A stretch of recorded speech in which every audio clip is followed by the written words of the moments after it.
We have learned that all matter, right from a tiny speck of dust particle to a cosmic entity, consists of atoms. Does an atom have a structure? So we have studied this in 8th class, ninth class, 10th class. An atom consists of a central part called nucleus around which electrons will revolve. The overall dimensions of nucleus are much smaller than that of atom. Let us say this is the atom and the nucleus is much smaller than this one.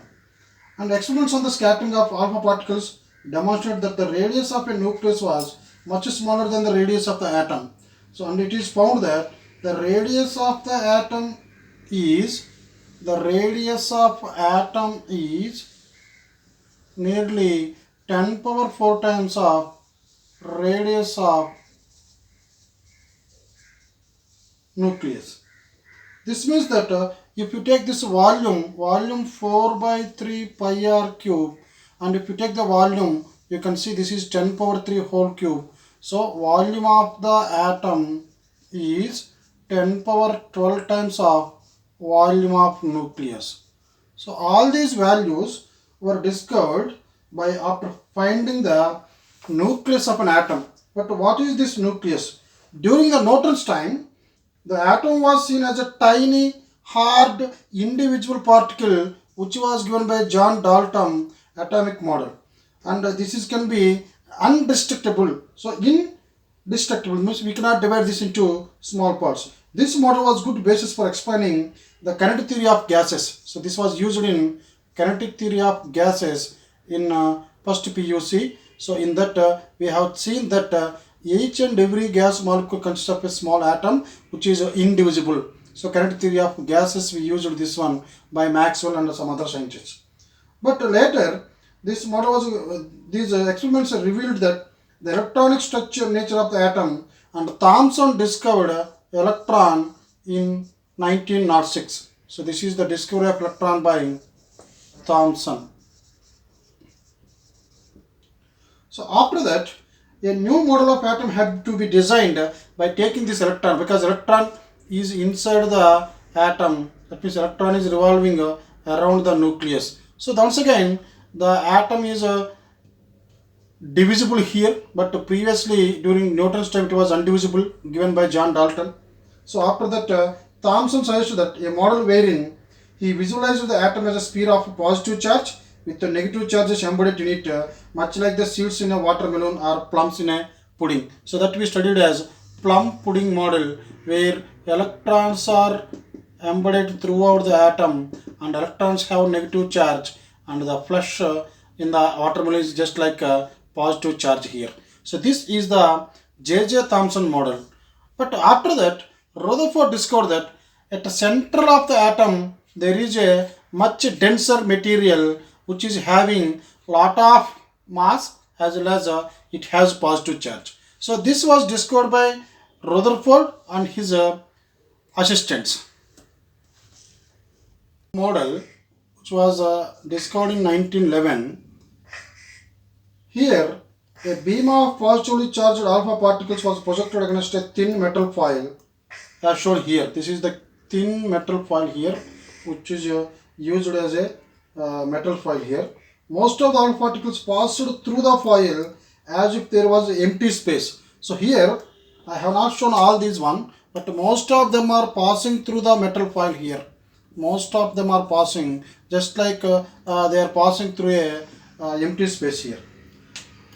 But a few particles deflected through a large angles here. So here this is deflected by here it is deflected, but some are deflected by a large angle here, and some of them even reversed their direction while passing this in their reversed direction. So the distance between this point and this point is called distance of the closest approach. So this is called distance of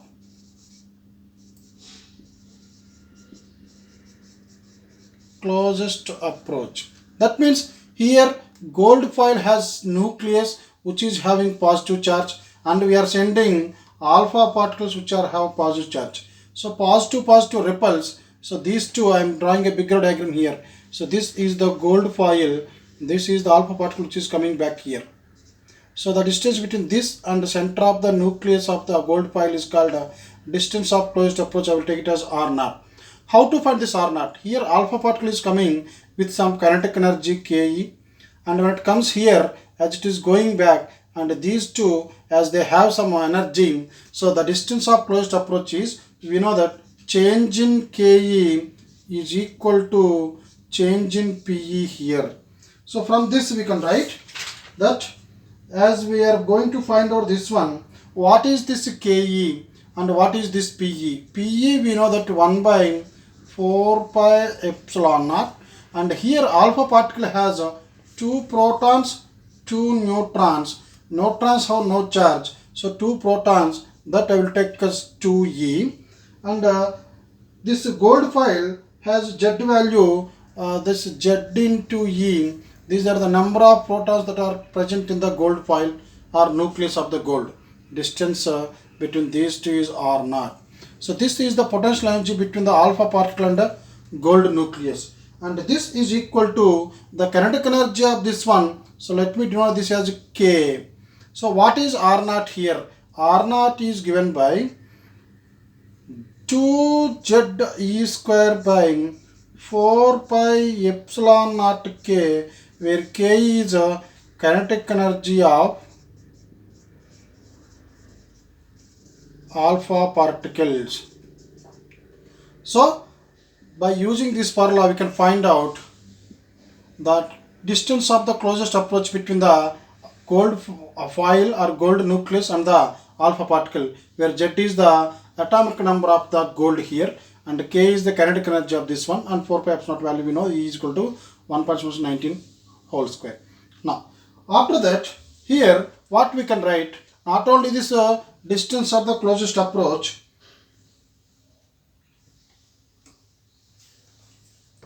draw the graph between number of alpha particles scattered and scattering angle. So we know that most of the particles are passing through the gold foil here, gold foil, and very few are scattering back or turning back here, and very few deflecting like this. So most of them are scattering here. So the scattering angle for this one is 0, 0, 0, 0, 0. So this is n, and this is the scattering angle theta, and the formula relation between number of alpha particles scattered inversely proportional to 1 by sine power 4 theta by 2, sine power 4 theta by 2. If theta is 0, so for this there is no scattering here. If theta is 0, sine 0 is 0, 1 by 0 infinity, so n is infinite.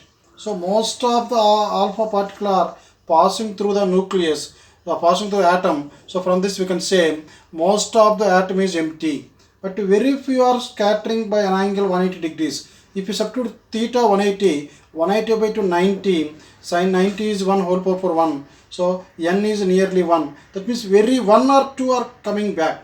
So this is the relation between the number of alpha particles that are scattered and the scattering angle. Similarly here, if once let us say one alpha particle is coming like this, this is the nucleus of gold here, gold nucleus, where Z is equal to 79. Here this is called impact parameter. What is this impact parameter? The distance between the center of the gold nucleus and the direction of the initial velocity vector of the initial velocity vector of the alpha particle. So if it is not scattered here, it would have traveled along this path. So the initial velocity vector direction is like this, and this is the center of the nucleus. The distance between these two is called impact parameter. So for impact parameter also we have an expression which is not required for PUC level, but this is K, which you can write 1 by 4 pi epsilon naught ZE square cot theta by 2 by, this is D. Here what is this D? D is nothing but 1 by 4 pi epsilon naught Ke into 2E into ZE, where D is actually we should write it as a distance of closest approach. You can write this as R naught also.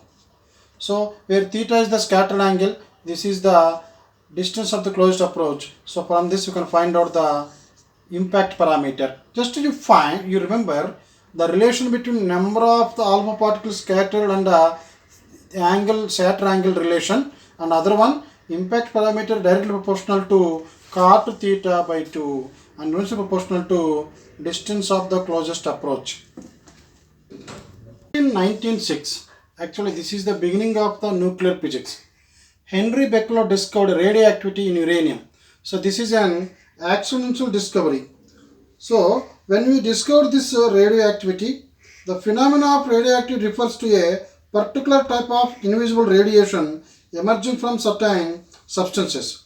At the first sight, this radiation was quite puzzling for the scientist. Later, on experiments conducted by Rutherford and others proved that the radiation consists of alpha, beta, gamma. So radioactivity consists of alpha radiations, beta as well as gamma.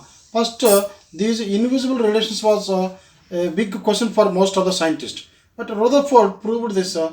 Rutherford as well as not only Rutherford, some other scientists proved that these invisible radiations which are emitted by this uranium during radioactivity are alpha, beta, gamma. Then these radiations are originating of the nucleus. Now, the experiments conducted by this Giger and Marston, that is alpha ray scattering experiments, just now I explained this one, involving the scattering of alpha particles, have revealed that there exists a positively charged nucleus at the center of each atom. So these are the assistants of Rutherford only, both Giger and Marston. So with the help of Rutherford, Giger and Marston, after doing this alpha experiment, they found that at the center of the nucleus we have a dense material which is named as a nucleus. It was James Chadwick that discovery of neutron in 1932 that clinched the issue of nuclear structure. Soon after the discovery of neutron, this one by James Chadwick in 1932, he discovered neutron here. But after that, this Heisenberg, he proposed that inside a nucleus we have protons and neutrons. So he is the first scientist who proposed this one. Then the discovery of artificial radioactivity in 1933 and nuclear fission in 1938. That is the Hiroshima and Nagasaki bombs are based on nuclear fission only. And the development of the first controlled fission reactor in 1942 are some of the important milestones in the field of nuclear physics. Now we will discuss about the constituent of the nucleus now. Nucleus. So nucleus consists of protons and neutrons. We know the mass of proton as 1.6726 × 10⁻² kg and charge of proton is plus 1.619 coulombs. Similarly, the mass of neutron is 1.6750, slightly greater than the mass of proton, but in most of the calculations we will take mass of proton nearly equal to mass of neutron, and this is nearly equal to 1.67 into 10⁻27 kg only. So even though it is slightly more than this is 6726, 6750, but in calculations or problems we will use this value only for both proton as well as neutron, and the neutron has no charge. The number of protons inside a nucleus is called atomic number, that we call it as a jet. The total number of nucleons, that is sum of protons and neutrons, we denote this as a jet, and this mass number with A, and the symbol that is used to indicate any element we generally denote with X. So here this is the atomic number, this is the mass number, and this is the symbol used to represent that particular nucleus. Now here you can see, if you find the A minus Z, that is mass number minus atomic number, this will give number of neutrons present inside a nucleus, where Z represents the only protons number, A represents both the protons as well as neutrons. So this A minus Z will give the number of neutrons. The stability of a nucleus depends upon the relative number of protons and neutrons. In small elements like hydrogen, we have 1H1, 1 proton and 0 neutrons, and 2He4, helium, 2 protons and 2 neutrons, and if you take calcium, 20 calcium 14, 20 protons and 20 neutrons. So these are all the stable nuclei up to this. Here in the small elements, the mass, the protons and neutrons are almost same. But if you take 92 uranium 235, here we have 92 protons and 235 minus 92, this is 143 neutrons. So here the ratio between neutrons and protons is greater than 1. So we will discuss about this stability in the next topic. So nucleus is represented by a symbol ZXA. The symbol certainly explains the composition of the nucleus. Now in this 92 uranium 235, 92 uranium 238 also, and we can see 92 protons and 235 neutrons. Depending on the relative number of nucleons contained by the nuclei, they are named as isotopes, isotones, isomers. Isotopes. What are these isotopes? The nucleides having same number of protons but different number of neutrons are called isotopes. That means they have same Z value but they have different value of A minus Z. For example, if you take 1H1, 1H2, 1H3, these are called isotopes of hydrogen. Here you can see this atomic number Z is same. So isotopes Z is same, but A minus Z, that changes here. A minus Z is different, or even A is also different here. This is 1, 2, 3. A is different as well as A minus Z is different. That means the top has changed here. That's why it is easy to remember this isotopes. The top is different. Similarly, what are these isobars? That means here bars means bottom is slightly different. That is, if you take this isobars, we can write this as 6C14, 7N14. Here you can see the nucleides having same mass number but different atomic number. So here Z is different but A is same, and A minus Z is also different here. Number of protons are different here. So here 7 and here 8 are there. But here nucleides having same atomic number but different mass numbers are called isobars. Similarly, what are these isotones here? Isotones are nucleides having same number of neutrons but different number of protons are called isotones. For example, 7N17. So how many number of neutrons are there here? Total number of neutrons here 17 minus 7 are 10. Similarly, 8O18 and 9F19. Here all these three have different atomic number, different mass numbers, but you can see the number of protons here are 10, number of protons are 10. So here A minus Z is same. A different bit. That means nucleides having different atomic numbers, different mass numbers, but the same number of neutrons are called isotones. Isomers, nucleides having same number of protons and the same number of nucleons only, but their nuclear properties are different. For example, M 35Br80, G 35Br80. So this is called metastable bromine. This is ground state bromine. And if you see this atomic number as well as mass numbers are same, but the only difference is their nuclear properties are different. So these are called isomers.